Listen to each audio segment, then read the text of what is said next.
ಆತ್ಮೀಯ H16 news ಅರ್ಥಾತ್ ಹೇ ಸಿದ್ದರಾಮ್ಗೆ ಸ್ವಾಗತ. ನಾನು ನಿಮ್ಮವ MI ಅಥವಾ ಮಲ್ಲಪ್ಪ ಜುದವರ ಆತ್ಮೀಯರೇ.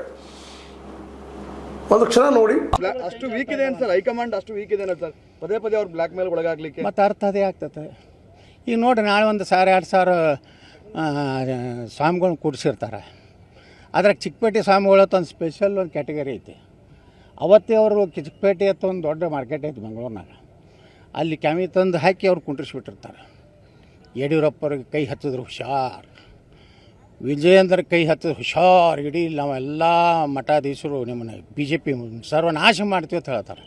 ಸ್ವಾಮಿಗಳ ಕೆಲಸ ಇದು ಸರ್ವನಾಶ ಮಾಡಿ. ಹೈಕಮಾಂಡ್ ಬಗ್ಗೆ ಸರ್ ಅಷ್ಟು ವೀಕ್ ಇದೆನಾ ಸರ್ ಹೈಕಮಾಂಡ್? ಮತ್ತು ಹೈಕಮಾಂಡ್ ವೀಕ್ ಇದೆನಾ ಅಂತೀರಾ ಸರ್? ಮತ್ತು ಇದು ನೋಡಿದ್ರೆ ಹೈಕಮಾಂಡಕ್ಕೆ ನನಗೆ ಅನ್ನಿಸ್ತದೆ, ಕರ್ನಾಟಕದಲ್ಲಿ ಜನರ ಭಾವನೆನೇ ಗುರುತು. ಇವರು ಇಂಟೆಲಿಜೆನ್ಸರ್ ಏನು ಮಾಡ್ಲಿಕ್ಕತ್ತದ ಏನೂ ಉಳಿದಿಲ್ಲ ರೀ. ಈಗ BJP ಒಳಗೆ ವಿಜೇಂದ್ರನ ತೆಗೆದು ಹಿಂದುತ್ವ ಅಭಿವೃದ್ಧಿ ವಿಚಾರಧಾರೆಯರು ಯಾರೇ ರಾಜ್ಯ ಅಧ್ಯಕ್ಷರಾಗಿ ನೇತೃತ್ವ ಕೊಟ್ಟರೆ BJP ಬರ್ತದೆ. ಇದೇ ಯಡಿಯೂರಪ್ಪ, ಇದೇ ವಿಜೇಂದ್ರ, ಇನ್ನು ಮತ್ತೆ ಮನ್ಯಾಗ 3 ಮಕ್ಕಳು ತಯಾರಾಗ್ಯಾರ. ಈಗ ನಾಳೆ ನವಂಬರ್ಗೆ ಒಂದು ರಿನ್ಯೂವಲ್ ಆಯ್ತಂದ್ರೆ ಒಬ್ಬ ರಾಘವೇಂದ್ರನ ಮಗ ಕರ್ನಾಟಕ BJP ಯುವ ಮೋರ್ಚಾ ಅಧ್ಯಕ್ಷ. ಈ ಮಹಿಳೆಯದ ಪ್ರಯತ್ನ ಮಾಡ್ಯಾರ. ಅದು ಇಲ್ಲಿ ಸಿಗಲಾರ್ದ ಕಾಲ ವೀರ ಸೇವಾ ಮಹಾಸಭಾದ್ದು ಮಹಿಳಾ ಘಟಕದ ಅಧ್ಯಕ್ಷ ಯಾರು ಉಮಾ. ಈ ರೀತಿ ಇವ್ರು ಏನು ಮಾಡ್ಲಕತ್ತಾರಲ್ಲ, ಒಂದು ಕುಟುಂಬಕ್ಕೆ ಏನು ರೀ ಇವ್ರು ಏನು ಮಾಡ್ಯಾರ, ಏನು ಕಾಂಟ್ರಿಬ್ಯೂಷನ್ ಐತ್ರಿ? ನೀವು ಹೋಗಿದ್ದೆ ಭ್ರಷ್ಟಾಚಾರ ಆರೋಪ ಮ್ಯಾಗ. ಅವರು ವಿಶ್ವನಾಥವ್ರು ಹೇಳ್ಯಾರಲ್ಲ, ಎಂಥ ಗಂಭೀರ ಆರೋಪ ಮಾಡ್ಯಾರ, ಮಾನ ಮರ್ಯಾದೆ ಇದ್ದವರು. ಇದು ಒಂದೇ ಅಲ್ಲ, ಭಾಳ ಆರೋಪಗಳದು. ಹಾಂ, ಕಾರ್ಯಕ್ರಮ ಅಂತ ಹೇಳಿದಾರೆ ಹೇಳ್ಯಾರ. ಅವೊಬ್ಬ ಸೀನಿಯರ್ ಲೀಡ್ರೇ ಅಲ್ಲ ನಮ್ಮ ವಿಶ್ವನಾಥ್. ಆದರೂ ಕರ್ನಾಟಕದ ಒಬ್ಬ ಸೀನಿಯರ್ ಮೋಸ್ಟ್ ಲೀಡ್ರು, ಒಂದು ದೊಡ್ಡ ಸಮುದಾಯದ ಒಬ್ಬ ನಾಯಕರು. ಅವ್ರು ಹೇಳ್ಯಾರ. ಇದನ್ನೆಲ್ಲ ತಿಳ್ಕೊಬೇಕು. ಮತ್ತು ಕೇಂದ್ರದವರು ಸ್ವಲ್ಪ ಅರ್ಥಕೋಬೇಕು. ಇಂಥ ಗಂಭೀರ ಪ್ರಕರಣ ಇದ್ದಾಗ ನಾವು ಬರಬಾರ್ದು. ಮೋದಿಯವ್ರು ಏನು ಹೇಳ್ತಾರೆ, ವಂಶವಾದ ಬೇಡ, ಕುಟುಂಬ ರಾಜಕಾರಣ ನಮ್ಮಲ್ಲಿ ಇಲ್ಲ, ಭ್ರಷ್ಟಾಚಾರ ನಾವು ಸಹನ ಮಾಡೋದಿಲ್ಲ. ಇದೇನು ನಡೆದಿದೆ ಕರ್ನಾಟಕ BJPಗೇನು ಬೇರೆ ಆರ್ಟಿಕಲ್ 370 ಕಾಶ್ಮೀರ ತೆಗೆದು ಕರ್ನಾಟಕ ಹಾಕ್ಯಾರ BJP ಒಳಗೆ ಏನಾರ? ಅದನ್ನೇ ನಾನು ಕೇಳಕತ್ತೇನಲ್ರಿ. ಮೋದಿಯವರು ಇಡೀ ದೇಶದ ಜನರಿಗೆ ಏನು ಹೇಳ್ತಾರೆ, ಕುಟುಂಬ ರಾಜಕಾರಣ ಎಲ್ಲ ಮುಗಿಸಿದ್ರು ಅವರು. ಉತ್ತರ ಪ್ರದೇಶ ಮುಲಾಯಮ್ ಸಿಂಗ್ ಯಾದವ್ನ ಮಗನ ಮುಗಿಸಿದ್ರ, ಲಾಲೂ ಪ್ರಸಾದ್ ಯಾದವ್ನ ಮುಗಿಸಿದ್ರ, ಮಮತಾ ಬ್ಯಾನರ್ಜಿನ ಮುಗಿಸಿದ್ರ, ತಮಿಳುನಾಡದಾಗ DMK ಅದು ಅವ್ರಂತರ DMK ಅಂತಾರೆ ಎಷ್ಟು ಅಯೋಗ್ಯರು. ಹಿಂದುತ್ವ ಬಗ್ಗೆ, ಹಿಂದೂಗಳ ಬಗ್ಗೆ, ಏಡ್ಸ್ ಇದ್ದಂಗೆ, ಅದೊಂದು ಕುಷ್ಠರೋಗ ಇದ್ದಂಗೆ ಅಂಥದ್ದನ್ನು ನಮ್ಮ ಸನಾತನ ಧರ್ಮ ಮುಗಿಸ್ತು. ಇದು ಕರ್ನಾಟಕದಾಗ ಯಾಕೆ ಮುಗಿಸಲಾಗ್ಯಾರ ಮೋದಿಯವರು? ಈ ಭ್ರಷ್ಟ ಕುಟುಂಬವನ್ನು ಮುಕ್ತ ಮಾಡಿದ್ರೆ BJP 350 ಬರ್ತಾವೆ. ಅದರ ಮಾಡಲಾಗ ಎಂದು ಪುಣ್ಯಾತ್ಮ ಯಡಿಯೂರಪ್ಪ 120 ಅಂದಾನ ರೀ. ಆಪರೇಷನ್ ಕಮಲ ಮಾಡೋದು, ಈ 30-40 ಕೋಟಿ ಕೊಡೋದು, ಬೈ ಎಲೆಕ್ಷನ್ ಮಾಡೋದು. ಈ ಮನೆ ಆಯ್ತಲ್ಲ ಬಾಗಲಕೋಟೆ ದಾವಣಗೆರೆ, ಅದೇನು ಜನರ ತೀರ್ಪು ಅಲ್ಲ ಅದು. ಎಷ್ಟು ಖರ್ಚು ಮಾಡಿರ್ಬೋದು ಬಾಗಲಕೋಟೆನಾಗ ಹೇಳ್ರಿ ನೋಡೋಣ. ಜಾತಿ ಆಧಾರ ಮ್ಯಾಗ ರೊಕ್ಕ ಕೊಟ್ಟರು. ಲಿಂಗಾಯತರಿಗೆ ಬ್ರಾಹ್ಮಣರಿಗೆ 10,000, ಹಿಂದುಳಿದ ವರ್ಗದವ್ರು 5,000, ಸಾವಿರ ಅಂತ ಅವ್ರಿಗೆ ಹಾಕ್ತಾರೆ. ಅವ್ರು ಬಿಟ್ಟು ಯಾರು ಜಗತ್ತಿಗೆ ಎಲ್ಲಿ ಹಾಕೋರು ಅದಾರ? 50% ಆಗುತ್ತಾನೆ ಅವ್ರು ಹಾಕ್ತಾರೆ. 50% ಆದ್ಮ್ಯಾಗ ಯಾರು ಸಿದ್ದರಾಮಯ್ಯಗೂ ಹಾಕೋದಿಲ್ಲ, DK ಶಿವಕುಮಾರ್ಗೂ ಹಾಕೋದಿಲ್ಲ, ಅವರೇ MLA ಆಗ್ತಾರೆ, ಅವ್ರೇ MP ಆಗ್ತಾರೆ ಸಾಬ್ರು. ಅವಾಗ ಇಸ್ಲಾಂ ರಾಷ್ಟ್ರ ಮಾಡೋದಕ್ಕೂ ಬಿಟ್ಟರೆ ಇಲ್ಲಿ 1,000 ರೂಪಾಯಿ ಕೊಟ್ಟರು ಪಾಪ ಅಲ್ಪಸಂಖ್ಯಾತರಿಗೆ. ಲಿಂಗಾಯತರಿಗೆ 10,000 ಕೊಟ್ಟಾರಿ. ಒಂದು ಬೂತಿಗೆ 25 ಲಕ್ಷ ರೂಪಾಯಿ ಹಂಚಾರ. 300 ಬೂತ್ ಎಷ್ಟಾಯಿತು ಲೆಕ್ಕ ಹಾಕ್ರಿ, 75 ಕೋಟಿ ಇಲ್ಲೇ ಆಯಿತು. ಬೈ ಎಲೆಕ್ಷನಲ್ಲಿ ರಾಜ್ಯಾಧ್ಯಕ್ಷರ ವೈಫಲ್ಯ ಎಲ್ಲ ಇಲೆಕ್ಷನ್ಗಳ್ರಿ 25 ಲೋಕಸಭಾದ 17ಕ್ಕೆ ಬರ್ಲಿಕ್ಕೆ ಕಾರಣ ಏನು? ಕೊಪ್ಪಳದಲ್ಲಿ ವ್ಯವಹಾರ ಮಾಡ್ಕೊಂಡ, ಚಾಮರಾಜನಗರದಲ್ಲಿ ವ್ಯವಹಾರ ಮಾಡ್ಕೊಂಡ, ಕಲಬುರಗಿಯಲ್ಲಿ ವ್ಯವಹಾರ ಮಾಡ್ಕೊಂಡ, ರಾಯಚೂರದಲ್ಲಿ ವ್ಯವಹಾರ ಮಾಡ್ಕೊಂಡ, ಬೀದರ್ದಲ್ಲಿ ವ್ಯವಹಾರ ಮಾಡ್ಕೊಂಡ. ಖರ್ಗೆನ ವಿರುದ್ಧ ಮಾತಾಡೋ ದಮ್ಮೆಲ್ಲ ಇವರು ಅಪ್ಪ ಮಗ.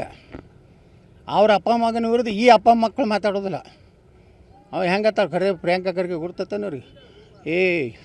ವಿಜಯೇಂದ್ರ ಭಾಳ ಹಾರಾಡ್ರ ನಿಮ್ಮ ಅಪ್ಪನ ಪೋಕ್ಸೋ ತೆಗಿತೇನೋ ನಾನು ಗಪ್ ಇಲ್ಲ. ಸನ್ಮಾನ್ಯ ಪ್ರಿಯಾಂಕಾ ಖರ್ಗೆಯವರು ಅದನ್ನು ಖಂಡಿಸುತ್ತೇನೆ, ಉಗ್ರವಾಗಿ ಖಂಡಿಸುತ್ತೇನೆ. ಮೊನ್ನೆ 2 ಇಲೆಕ್ಷನ್ ಸೋತ ಮ್ಯಾಗ ಸಿಹಿ ಹಂಚಿದ್ರು ಪಾರ್ಟಿ ಆಫೀಸ್. ಸ್ವಲ್ಪ ದುಃಖ, ನಮ್ಮ ಪಾರ್ಟಿ ಸೋತೈತಿ, ನಮ್ಗೆ ಇಂಥ ಪರಿಸ್ಥಿತಿ ಬರಬಾರ್ದಾಗಿತ್ತು ಅನ್ನುವಂಥ ವಿಷಾದಿಲ್ಲ. ಅದು ಏನು ಹೇಳ್ತಾರೆ ಸ್ಟೇಟ್ಮೆಂಟು, ನೀವು ಬಿಟ್ಟು ಅದು ಈ ಬೈ ಎಲೆಕ್ಷನ್ ತಲೆ ಕೆಡಿಸೋಬೇಡಿ, ನಮ್ಮ ತಂದೆ ಸಂಭ್ರಮೋತ್ಸವದ ಬಗ್ಗೆ ಚಿಂತನೆ ಮಾಡಿ ಅಂತ ಹೇಳ್ತಾನೆ. ಪಶ್ಚಿಮ ಬಂಗಾಳದಲ್ಲಿ ಮನೆ ಮಗ್ಗಲ್ಕಿನ ಮನ್ಯಾಗ ಗಂಡು ಹುಟ್ಟದ ಅಂದ್ರೆ ಇವ್ರು ಪೇಡೆ ಹಂಚವ್ರು. ಇವು ಎಲ್ಲ ಗೊಡ್ಡೆ ಅದಾವ, ಇಲ್ಲಿ ಹುಟ್ಟೋದು ಎಲ್ಲಿದೆ? ಮಗ್ಗಲು ಹುಟ್ಟದ ಆಸಾಮ್ ಅಂದ್ಕೊಂಡೆ ಪೇಡೆ ತಿನ್ನೋದು, ಪಶ್ಚಿಮ ಬಂಗಾಳ ಪೇಡೆ ತಿನ್ನೋದು, ಯಾವುದು ಪಾಂಡಿಚೇರಿ ಪೇಡೆ ತಿನ್ನೋದು, ಪುದುಚೇರಿ. ನೀವೇನು ತಿನ್ನಕತ್ತೀರಿ? ನೋಡಿ, ಮತ್ತೆ ಯತ್ನಾಳರು ತಮ್ಮ ಬಾಯನ್ನು ಬಿಡ್ತಾ ಇದ್ದಾರೆ. ಶುರು ಅದಾವ. ಯಡಿಯೂರಪ್ಪ ಮತ್ತು ಯಡಿಯೂರಪ್ಪ ಮಗರನ್ನು ಟೀಕೆ ಮಾಡುವುದರಲ್ಲಿ ಎಂದೂ ಹಿಂದೆ ಬೀಳ್ತಾ ಇಲ್ಲ. ಸಿಕ್ಕ ಅವಕಾಶವನ್ನು ಸರಿಯಾಗಿ ಸದುಪಯೋಗ ಮಾಡ್ಕೊಂಡು ಬಿಡ್ತಾರೆ ನಮ್ಮ ಯತ್ನಾಳರು. ಮೋಸ್ಟ್ಲಿ ಯತ್ನಾಳರಿಗೆ ಬಿ ಜೆ ಪಿ ಸವಾಸ ಬೇಡಾಗಿದೆ ಅಂತ ಕಾಣ್ತದೆ. ಯಾಕಂದ್ರೆ ಬಿ ಜೆ ಪಿಯಲ್ಲಿ ಈಗಂತೂ ದೊಡ್ಡ ಪ್ರಮಾಣದ ಕಾರ್ಯಕ್ರಮ ಮಾಡಿಕೊಂಡಿದ್ದಾರೆ.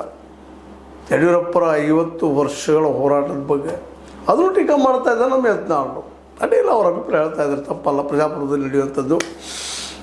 ಆದ್ರೆ ಇನ್ನು ಮರಳಿ ಬಿ ಜೆ ಪಿಗೆ ಇವ್ರನ್ನ ತೊಗೊಳ್ಳಿಕ್ಕೆ ಸಾಧ್ಯದನಾ ಅಂತ ಒಂದು ದೊಡ್ಡ ಪ್ರಶ್ನೆ ಇವತ್ತು ಎದ್ದು ನಿಂತ್ಬಿಟ್ಟದ. ಯಾಕಂದರೆ ಈಗ ನಾಳೆ ಬೆಳಗ್ಗೆ ಎದ್ದ ತಕ್ಷಣ ಜೋರ್ದಾರಾಗಿ ಸಾವಿರಾರು ಮಂದಿ ಸ್ವಾಮಿಗಳು ಬರ್ತಾರೆ ಅಂತ ಹೇಳ್ತಾ ಇದ್ದಾರೆ.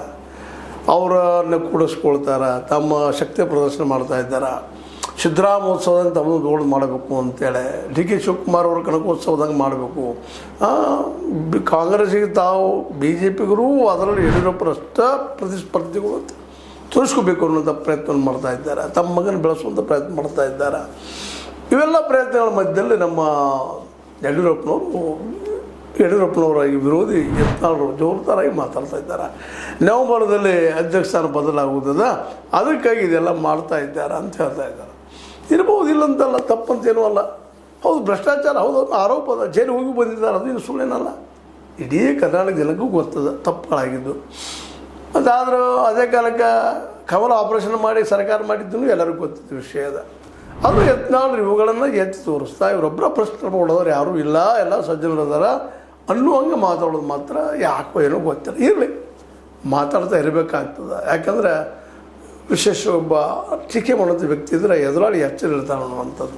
ಆದರೆ ಭಾಳ ವೈಯಕ್ತಿಕ ನಿಂದನೆಗಳಿಂದಾಗೆ ಸಹಜವಾಗಿ ಯತ್ನಾಳರಿಗೆ ಒಂದಿಷ್ಟೆಲ್ಲ ಇಲ್ಲಿ ಏನೋ ಒಂದು ಸ್ವಲ್ಪ ಸಿಂಪತಿ ಇದ್ದಂಥ ಜನ ಬಿ ಜೆ ಪಿಯಲ್ಲಿ ಇದ್ದವರು ಸಹಿತ ಅವರ ಪರವಾಗಿ ಮಾತಾಡೋದಕ್ಕೆ ಭಾಳ ಕಷ್ಟ ಆಗ್ತಾಯಿದೆ. ಯಾಕಂದರೆ ಇವತ್ತು ನಾವು ಏನೋ ಹೇಳ್ಬೋದು, ಯಡಿಯೂರಪ್ಪರ ಬದಲಾಗಿ ಸಿದ್ದರಾಮಯ್ಯ ಬದಲಾಗಿ ಹೇಳ್ಬೋದು, ಡಿ ಕೆ ಶಿವಕುಮಾರ್ ಅವ್ರ ಬದಲಾಗಿ ಹೇಳ್ಬೋದು, ಇನ್ನೂರು ಸದಸ್ಯರು ಜಾರಕಿಹೊಳಿ ಬದಲಾಗಿ ಹೇಳ್ಬೋದು. ಟೀಕೆಗಳು ಎಲ್ಲರ ಬಗ್ಗೆ ಬದಲಿದೆ.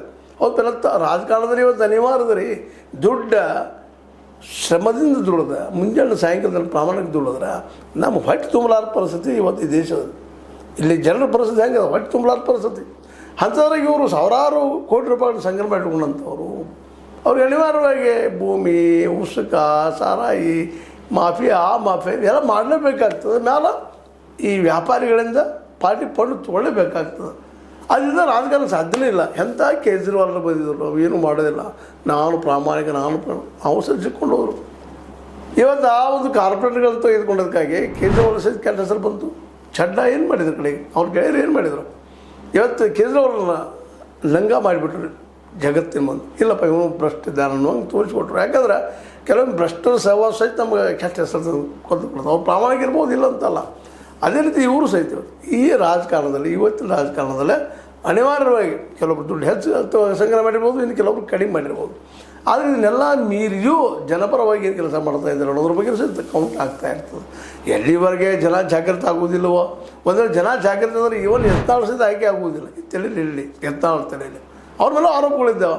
ಮೊನ್ನೆ ಅವ್ರ ಮಗನ ಮದುವೆಯಲ್ಲಿ ದುಡ್ಡು ಕೂಡಿಸಿರ್ತೇಳಿ ಅವ್ರು ಎದುರಾಳಿ ಕಾದಿರು ಯಾರೋ ವಿಜಯಪುರದಲ್ಲಿ ಅವ್ರ ಮೇಲೆ ಆರೋಪ ಮಾಡಿದ್ರು ಸಾಕಷ್ಟು. ಪ್ರತಿಯೊಂದು ಆಫೀಸ್ನ ಇಂತಿಷ್ಟು ಬರಬೇಕು ಅಂತ ಹೇಳಿದ್ರು ಅಂತೇಳಿ ಅವ್ರ ಮೇಲೆ ಏನಾದರೂ ಆ್ಯಕ್ಷನ್ ತೊಗೊಂಡ್ರೆ ಅವರು ಖಾದ್ರಿ ಮೇಲೆ ಇಲ್ಲ. ಇಲ್ಲಿವರೆಗೆ ನನಗೆ ಗೊತ್ತಿದ್ದಂಗೆ ಇಲ್ಲ. ನಿಮ್ಗೆ ಗೊತ್ತಿದ್ರೆ ಹೇಳಿ. ನಾ ಯಾಕೆ ಮೊದಲು ಹೇಳ್ತಾ ಇದ್ದೀನಪ್ಪ ಅಂದ್ರೆ, ಭ್ರಷ್ಟಾಚಾರ ಅನ್ನೋದು ಈಗ ಸಹಜ ಆಗಿಬಿಟ್ಟದ. ಅದು ಒಪ್ಕೋಬೇಕಂತ ಇಲ್ಲಿ ಮಾತಲ್ಲ, ಟೀಕೆ ಮಾಡಿರಿ. ಆದರೆ ಅತಿಯಾದಂಥ ಟೀಕೆ ಹೌದಪ್ಪ ಇರ್ಷೆಗೆ ಮಾಡಿದಾಗ ಅದು ಯಾವುದೂ ಪ್ರಭಾವಿ ಆಗುವುದಿಲ್ಲ ಅಂತ, ಇಫೆಕ್ಟ್ ಆಗುವುದಿಲ್ಲ. ನಿಜವಾಗಿಯೂ ಮೊನ್ನೆಯ ಇದು ಬಿಡ್ರಿ ಹೋಗ್ರಿ, ದಕ್ಷಿಣ ದಾವಣಗೆರೆ ನಿಶ್ಚಿತವಾಗಿ ಗೆಲ್ಲಬೇಕಾಗಿತ್ತು ಬಿ ಜೆ ಪಿ. ಸೋಯ್ತು ಯಾಕೆ ಅನ್ನೋದಕ್ಕೆ ಇಲ್ಲಿ ಕೆಲವೊಬ್ರು ಆರೋಪ ಏನು ಮಾಡ್ತಾ ಇದ್ದಾರಪ್ಪ ಅಂದ್ರೆ, ಬಾಗಲಕೋಟೆಯಲ್ಲಿ ಯತ್ನಾಳ್ ಬಂದು ಮಾತಾಡೋದಕ್ಕಾಗಿ ಅದರ ಇಫೆಕ್ಟ್ ಇಲ್ಲೂ ಆಯಿತು ಅಂತೇಳಿ. ಇದನ್ನು ಸಹಿತ ಸಹಜ ಮತ್ತು ಯಡಿಯೂರಪ್ಪ ಸಿಕ್ಕರೋದನ್ನ ಮಾಡೋದು ಬಿಡೋದೇ ಇಲ್ಲ. ಮತ್ತು ಮೊನ್ನೆ ಇವ್ರಿಗೆ ಅವಕಾಶ ಕೊಟ್ಟವ್ರು ಯಡಿಯೂರಪ್ಪನವ್ರು ಗೆದ್ರೆ ಇಲ್ಲ ಯತ್ನಾಳ್ ವಿರೋಧ ಮಾಡಿದ್ರು ಅವ್ರಿಗೆ ಅವಕಾಶ ಕೊಟ್ಟರಪ್ಪ ಅಂತ ಹೇಳ್ತಾರೆ. ಸೋದ್ರೆ ನಾವು ಬಂದ್ರಿ ಕೆಡ್ತೀರಿ ಅಂತ ಹೇಳೋದು ಕಾಯ್ದಾಯ್ತು. ಎರಡೂ ಕಡೆ ಸೋತಿದ್ದರಿಂದಾಗೆ ಇವತ್ತು ಯಡಿಯೂರಪ್ಪ ಬಚಾವಾದರು ಯತ್ನಾಳ್ರಿಂದ ಇದೇ ಭಾಷೆಯಿಂದ. ಅವರು ನಿಜವಾಗಿಯೂ ಇವತ್ತು ಪೊಲಿಟಿಕ್ಸ್ ಅದಲ್ಲ, ಆ ಪೊಲಿಟಿಕ್ಸನ್ನು ಸರಿಯಾಗಿ ಅರ್ಥ ಮಾಡಿಕೊಂಡು ಹೇಗೆ ಉಪಯೋಗ ಮಾಡಬೇಕು ಅನ್ನೋದ್ರಲ್ಲಿ ಜಾಣರಿದ್ದಾರೆ ಯಡಿಯೂರಪ್ಪನವರು. ಇವರು ಸಿಕ್ಕಂಥ ಅವಕಾಶಗಳನ್ನ ಸರಿಯಾಗಿ ತಾವು ಬೆಳೆದ ಜೊತೆಗೆ ಪಾರ್ಟಿಗೆ ಅನುಕೂಲ ಆಗುವಂಥ ರೀತಿಯಲ್ಲಿ ಬೆಳೆಸ್ಬೇಕಾಗಿತ್ತು ಅಂತ. ಮತ್ತು ಮಂಡ್ಯದ ಇಲೆಕ್ಷನ್ ಉಪಚುನಾವಣೆ ಇನ್ನೊಂದು ಸ್ಪಷ್ಟಪಡಿಸಿತು, ಬರೀ ಹಿಂದುತ್ವದ ಬಗ್ಗೆ ಮಾತಾಡಿದರೆ, ಮುಸ್ಲಿಂ ವಿರೋಧ ಮಾತಾಡಿದರೆ ಓಟ್ ಬರುವುದಿಲ್ಲ ಅನ್ನುವಂಥದ್ದು. ಹಿಂದೆಂದಿಗಿಂತ ಹೆಚ್ಚಿನ ಅಂತರದಿಂದ ಸೋತು ನಮ್ಮ ವೀರಣ್ಣ ಚರಂತಿ ಮಾಡ್ರು. ನಾ ಯಾಕೆ ಮಾತನ್ನು ಮತ್ತೆ ಹೇಳ್ತಾ ಇದ್ದೆ ನೋಡಿ, ಅಲ್ಲೇ ಸತೀಶ್ ಜಾರಕಿಹೊಳಿ ಅವರು ಮೌನಾಗಿದ್ದುಕೊಂಡು ಅವರು ಏನು ಮಾಡಿದ್ರು ನಿಮಗೂ ನಮಗೆಲ್ಲ ಗೊತ್ತಿಲ್ಲ. ನೀವು ಮಾತಾಡ್ತಾ ಇರ್ತೀರಿ ಹೊರದು ದುಡ್ಡು ಹಂಚಿದ್ರಿ, ಅಷ್ಟು ನೀವು ಹಂಚಿಲ್ವಾ?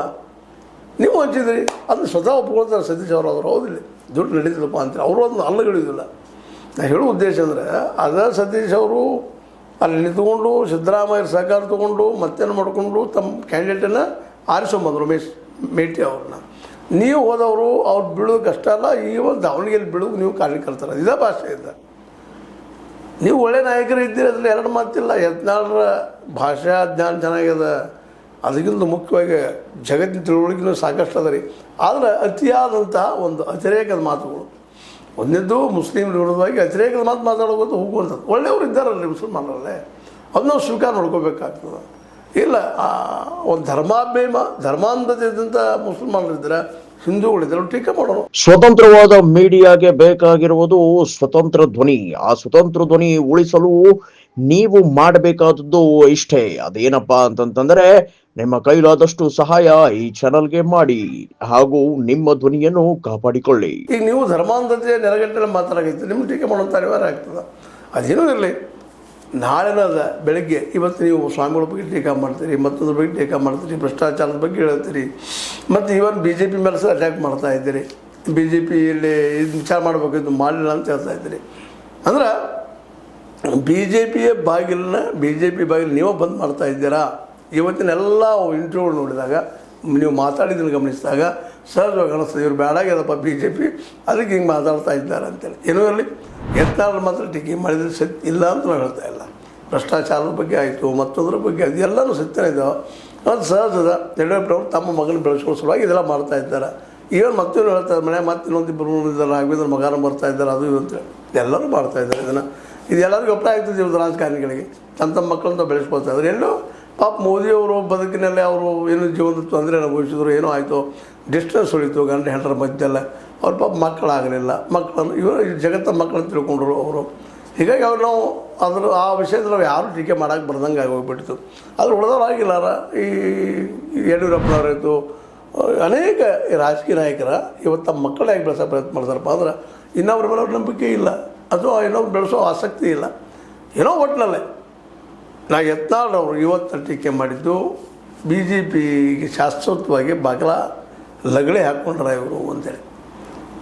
ಆದರೆ BJPಗೆ ಎಷ್ಟು ಮಟ್ಟಿಗೆ ಅವ್ರು ಒಳಗೆ ತೊಗೋಬೋದು ಬಿಡ್ಬೋದು ಆ ಮಾತು ಬೇರೆ. ಏನೋ ಇರಲಿ, ಇವೆಲ್ಲ ಟೀಕೆ ಟಿಪ್ಪಣಿಗಳು ಮಾಡೋದು ಸಂದರ್ಭದಲ್ಲಿ ಮಾಡಬೇಕಾಗಿತ್ತು, ಅದು ಮಾಡಿದ್ದಾರೆ, ಮುಗಿದೋಗ್ಯದ. ಮೋಸ್ಟ್ಲಿ ಅವರು JCB ಅಥವಾ ಬುಲ್ಡೋಜರ್ ಪಾರ್ಟಿ ಕಟ್ಟೋದು ಗ್ಯಾರಂಟಿ, ಅದು ಬಿಟ್ಟು ಬೇರೆ ಅದಿಲ್ಲ. ಮತ್ತು BJPಗರಂತೆ ಮೋಸ್ಟ್ಲಿ ಯಡಿಯೂರಪ್ಪನವರು ಮತ್ತು ಅವ್ರ ಮಗನ ಪ್ರಭಾವ ಕಡಿಮೆಯಾಗಿ ಈ ಸಲ ಏನಾದರೂ ವಿಧಾನಸಭೆ ಚುನಾವಣೆ 2028 ಹಿಂದಿನ ಇತಿಹಾಸ ರಿಪೀಟ್ ಆತಪ್ಪ ಅಂತಂದ್ರೆ ನೀವು ಹೇಳ್ಬೋದು, ಇಲ್ಲ 25-17 ಆತರು ಅಂತೇಳಿ. ನೀವು ಆಡಳಿತದಲ್ಲಿ ಇರಲಿಲ್ಲ, ಆಗ ಕಾಂಗ್ರೆಸ್ ಆಡಳಿತಕ್ಕೆ ಬಂದಿತ್ತು ನೀವು ಮೊನ್ನೆ ಚುನಾವಣೆಯಲ್ಲಿ ಅನ್ನೋದು ನಾವು ಗಮನದಲ್ಲಿಟ್ಟುಕೊಂಡ ಲೆಕ್ಕ ಹಾಕಿದ್ರೆ, ಇಲ್ಲೇ ಏನಪ್ಪ ಅಂತಂದ್ರೆ ಈ ನಮ್ಮ ಲೋಕಸಭಾ ಚುನಾವಣೆಯಲ್ಲೇ ಕಾಂಗ್ರೆಸ್ಸದ ಗ್ಯಾರಂಟಿ ಇದ್ದಾಗಲೂ 17 ಸೀಟ ಆಯ್ಕೆ ಮಾಡ್ಕೊಂಡು ಬಂದಿದ್ದು, ಅದು ಸಾಧನೆ ಅಂತ ನಾವು ಒಪ್ಪಬೇಕಾಗ್ಯದ. ಅಂದರೆ 2023 ಯಡಿಯೂರಪ್ಪನ ಹೊರಗಿಟ್ಟಿದ್ರಿ, ನೀವು ಎಷ್ಟು ಬಂದ್ರಿ, 66 ಬಿಟ್ಟು ಮತ್ತೆ ಎಷ್ಟು ಬಂದು ಅಂತ ಅವ್ರು ಪ್ರಶ್ನೆ ಮಾಡ್ತಾಯಿದ್ದಾರೆ. ಇದರಲ್ಲಿ ಈ ಒಂದು ಕಾರಣದಿಂದಾಗಿ ಈ ಯಡಿಯೂರಪ್ಪನವರ ವಿಮಾನೋತ್ಸವಕ್ಕೆ ಒಂದಿಷ್ಟು ಎಲ್ಲೋ ಕಪ್ಪು ಚುಕ್ಕೆ ಆತೇನೋ ಅನ್ನುವಂಥ ಮಾತುಗಳಿದ್ದಾವೆ. ಏನೂ ಇರಲಿ, ಅದ್ರ ಬಗ್ಗೆ ಹೆಚ್ಚು ಮೋಸ್ಟ್ಲಿ ಯಡಿಯೂರಪ್ಪನ ತೆರಿಗೆ ಇಳಿಸ್ಕೊಳ್ಳಿಕ್ಕಿಲ್ಲ. ಆದರೆ ಇವರೆಲ್ಲ ಮಾತಾಡೋದ್ರಿಂದಾಗಿ ಸಹಜವಾಗಿ ಯಡಿಯೂರಪ್ಪರ ಅವರ ಮಗನ ಕುರ್ಚಿ, ಅಧ್ಯಕ್ಷ ಕುರ್ಚಿ ಇನ್ನಷ್ಟು ಗಟ್ಟಿ ಆಗ್ತಾಯಿದೆ. 2022 ಯಾರು ಗೆಲ್ತಾರೋ ಸೋಲ್ತಾರೋ ಆಗಿನ ಮಾತು. ಆದರೆ ಈಗಿನ ಮಾತು ಮಾತ್ರ ನಮ್ಮ ಯಡಿಯೂರಪ್ಪನವರು ಪೂರ್ತಿ BJP ಬಾಗಿಲ ಮುಚ್ಚೋದಕ್ಕೆ ಅನುಕೂಲ ಮಾಡಿ ಕೊಟ್ಟರು ಅಂತ ಮಾತ್ರ ಹೇಳಬೇಕಾಗಿದೆ. ಅದನ್ನೇ ಇರಲಿ, ಇದು ನಿಮ್ಗೆ ಲೈಕ್ ಆಗಿರ್ಬೋದು, ಲೈಕ್ ಮಾಡಿ, ಶೇರ್ ಮಾಡಿ, ಕಮೆಂಟ್ ಮಾಡಿ, ಜೊತೆ H16 ನ್ಯೂಸ್ ಅರ್ಥ ತಿಳಿಸಿದ್ದು ಸತ್ಯದ ಕೈಗಳಲ್ಲಿ ವಂದನೆಗಳು. ಆತ್ಮೀಯ ಸಾರ್ವಜನಿಕರಲ್ಲಿ H16 ಅರ್ಥಾತ್ ಹೇ ಸೀತಾರಾಮದಿಂದ ಒಂದು ಮನವಿ. ಈ ಸಂಸ್ಥೆ ಭ್ರಷ್ಟಾಚಾರ, ಅನ್ಯಾಯ, ಅತ್ಯಾಚಾರಗಳಿಂದ ನೊಂದವರ ವೇದಿಕೆ. ಅನ್ಯಾಯಕೋರರ, ಭೂಗಳ್ಳರ, ನಶಾ ಸಾರಾಯಿ ಮಾಫಿಯಾಗಳ ವಿರುದ್ಧದ ಧ್ವನಿ. ರೈತರ, ಕೂಲಿಕಾರ, ಕಾರ್ಮಿಕರ, ಬಿದ್ದ ಸಮುದಾಯ ಜನರ ಧ್ವನಿ. ಬೆಂಬಲವಾಗಿ ನಿಂತು ತನುಮನ ಧನದ ಸಹಾಯಕ್ಕೆ ಸಾರ್ವಜನಿಕರಲ್ಲಿ ಕೋರಿಕೆ. ದಾನದ ಸಹಾಯ ನೀಡಿ ಸ್ವಾತಂತ್ರ್ಯ ಪತ್ರಿಕೋದ್ಯಮ ಉಳಿಸಿ ಬೆಳೆಸಿ. ವಂದನೆಗಳು. ತಮ್ಮನ್ನೇ ನಂಬಿರುವ ಮಲ್ಲಪ್ಪ ಇ ಜೋತಾವರ್. ಈ ಕೆಳಗಿನ QR ಸ್ಕ್ಯಾನ್ ಮಾಡಿ ಅಥವಾ ಈ ನಂಬರ್ ಅಂದರೆ 7411402405ಗೆ ಇಲ್ಲ 9686864852ಗೆ ನೀವು ಫೋನ್ಪೇ ಮಾಡಿ, ಪೇಟಿಎಮ್ ಮಾಡಿ ಅಥವಾ ಇನ್ನಾವುದೇ ಮಾಧ್ಯಮದಿಂದ ಗೂಗಲ್ ಮೂಲಕ ಸಹಾಯ ಮಾಡಿ ಈ ಪ್ರಾಮಾಣಿಕ ಪತ್ರಿಕೋದ್ಯಮವನ್ನು ಉಳಿಸಿ ಅಂತ ಮತ್ತೊಮ್ಮೆ ಮನವಿ. ವಂದನೆಗಳು.